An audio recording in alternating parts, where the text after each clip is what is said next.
শেরপুর ২ আসনে বাংলাদেশ জামায়াতে ইসলামী মনোনীত সংসদ সদস্য প্রার্থী মোহাম্মদ গোলাম কিবরিয়া ভিপির নির্বাচনী প্রচারণায় নালিতাবাড়ীতে পথসভা অনুষ্ঠিত হয়েছে। বৃহস্পতিবার বিকেলে উপজেলার শহীদ মুক্তিযোদ্ধা মঞ্চে এই পথসভার আয়োজন করে জামায়াতের উপজেলা শাখা। বিস্তারিত থাকছে জায়েদ মাহমুদ রিজনের প্রতিবেদনে।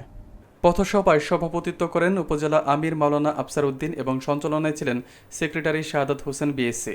প্রধান অতিথি ছিলেন জেলা আমির মাওলানা হাফিজুর রহমান।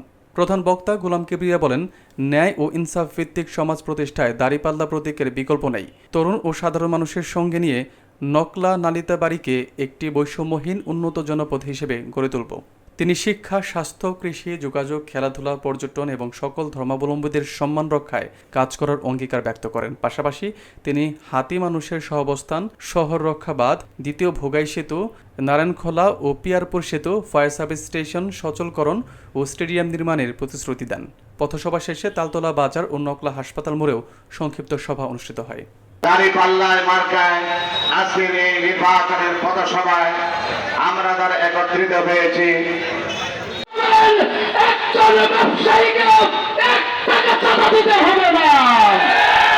এখানে কাউকে চাঁদা দিয়ে আপনার ব্যবসা করতে হবে না। এখানে শ্রমিক তার ন্যায্য অধিকার পাবে, মালিক তার ন্যায্য অধিকার পাবে, প্রতিটি মানুষ তার মৌলিক স্বাধীনতা পাবে, প্রত্যেকটি নাগরিক তার নাগরিক সম্মান পাবে, প্রত্যেকটি নাগরিক তার নাগরিক সুবিধা পাবে। আমরা ঘোষণা দিয়েছি, আমরা তরুণদেরকে সাথে নিয়ে তরুণদের একটি নতুন বাংলাদেশ উপহার দেব ইনশাআল্লাহ।